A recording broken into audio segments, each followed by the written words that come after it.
peux-tu savoir que Dieu est ici? Peux-tu le sentir? Et peux-tu discerner que dans une seule réunion, ta vie peut changer? Une seule réunion, ta vie peut changer. Le feu de la Pentecôte qui a embrasé la vie de Pierre est tombé en un instant. C'était un tout à coup. Mais voyez les résultats du tout à coup.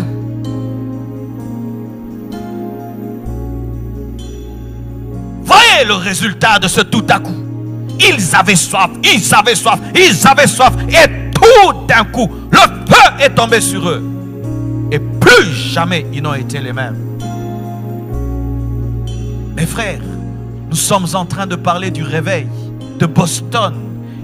Et vous savez à quel point la franc-maçonnerie est présente dans cette ville.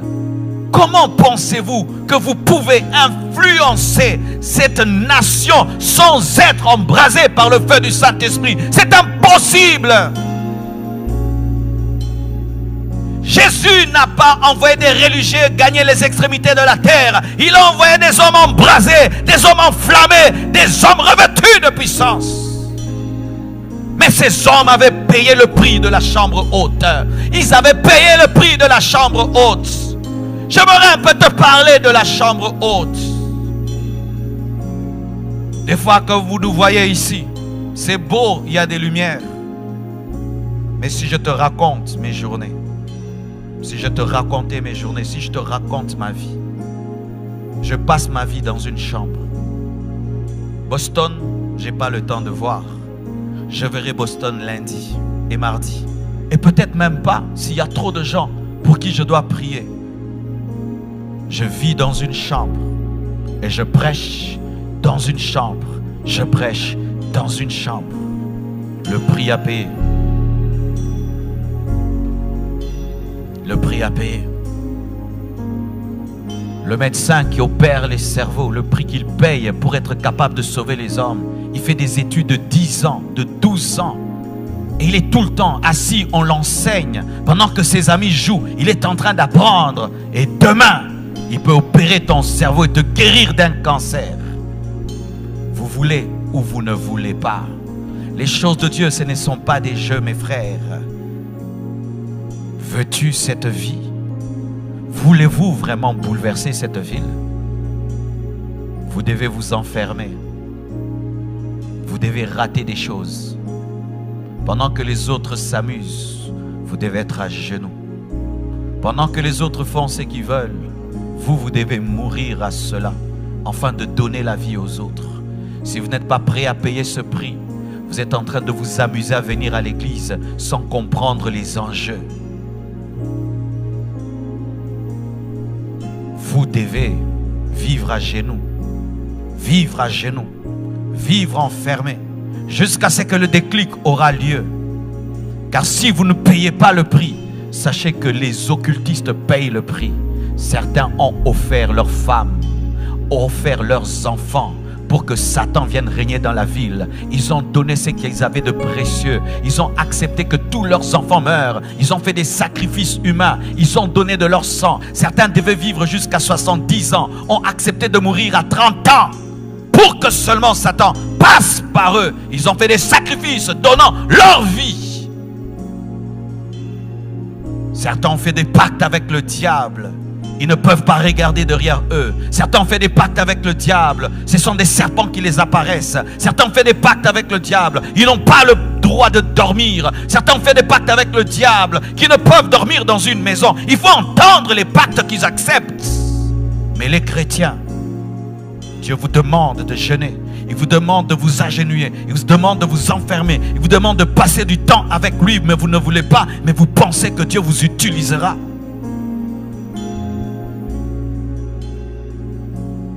C'est pourquoi chaque fois que quelqu'un me dit « Je veux ton onction », je ne crois plus en cela. Tu ne peux pas avoir l'onction d'un homme de Dieu. Je vais t'aider à avoir ton onction. Parce que si tu dois avoir mon onction, tu dois avoir mon histoire.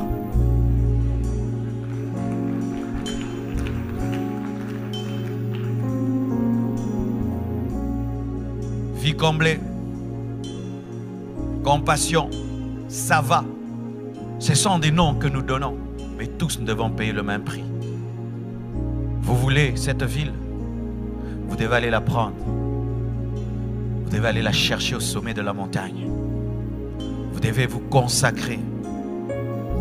Ne pensons pas qu'en parlant tout le temps, en critiquant les païens, nous allons les convertir. Dans la chambre haute, on ne critique pas les païens. On attend le feu du Saint-Esprit. Ne pensez pas qu'en passant vos temps devant la télévision du matin au soir, tout le temps sur Facebook, tout le temps sur WhatsApp, vous amènerez un réveil. Vous devez mettre vos téléphones de côté. Et ça, Dieu m'a dit, vos téléphones de côté. Éteindre vos téléphones pour prier, chercher Dieu. Vous devez mettre vos téléphones de côté pour chercher Dieu. Vous devez vous déconnecter pour chercher Dieu. Vous devez éteindre vos téléphones pour chercher Dieu. Vous devez pendant un temps oublier que la technologie existe pour chercher Dieu. Mais tant que vous serez tout le temps connecté, tout le temps disponible, vous serez indisponible à la voix de l'Esprit. Car lorsque Dieu voudra vous parler, vous serez en train de parler à quelqu'un. Voulez-vous ou vous ne voulez pas? Ce monde n'a pas encore vu ce que Dieu peut faire au travers d'un homme qui s'abandonne totalement à lui. Le monde n'a pas encore vu ce que Dieu peut faire au travers d'un homme qui s'abandonne totalement à lui. Si aujourd'hui tu t'offres à Dieu comme un sacrifice vivant et tu montes sur l'autel de la croix, il va te consumer par le feu du Saint-Esprit et de là sortira un puissant serviteur de Dieu. Oh mes frères et sœurs, prenez au sérieux ce que je dis. Je suis venu dans des réunions comme ceci. J'étais un enfant et pendant que le prédicateur prêchait, il y avait des adultes dans la salle. Et l'Esprit de Dieu me disait, il te parle à toi. Je disais, moi, mais il y a tellement de gens plus intelligents, plus capables que tu peux utiliser. Dieu me disait, c'est à toi que je parle. Et si pendant que je parle, tu entends l'Esprit te dire que c'est toi, il s'agit de toi.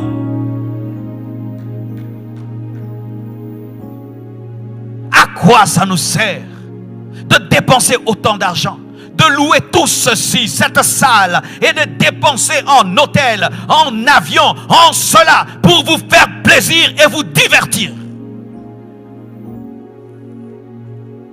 Et vous divertir. Des billets d'avion payés, des hôtels payés, nourriture payée, des sons payés, musique payée. Et nous venons, nous écoutons, nous papotons, et nous papotons, et nous papotons tout cet argent jeté.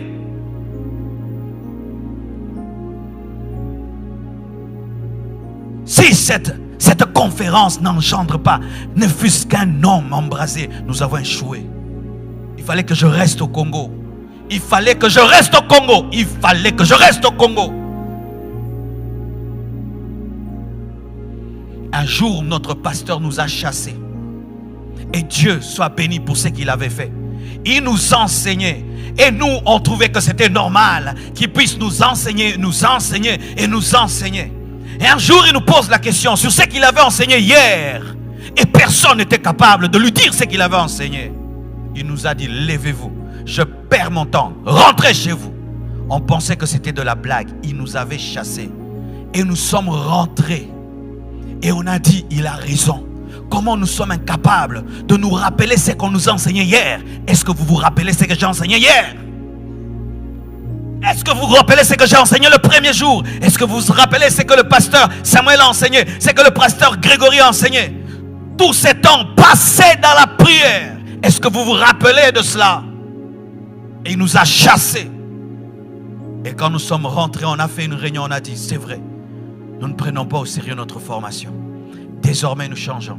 Nous sommes allés le voir, nous lui avons dit, pasteur, tu as raison. Nous sommes des aventuriers. Mais aujourd'hui, nous te promettons, nous prendrons au sérieux notre formation. Nous sommes revenus à ses pieds. Et nous sommes devenus ce que nous sommes devenus aujourd'hui. Parce qu'on avait pris au sérieux. Pourquoi es-tu ici? Parce que tout Boston est là? Parce que tes amis sont là? Parce que tu es obligé d'être là? Ou parce que tu as une rage? Tu as une rage, une soif, une insatisfaction, un désir ardent que rien ne peut satisfaire. Aucune maison, aucune voiture, aucune relation, rien que Dieu.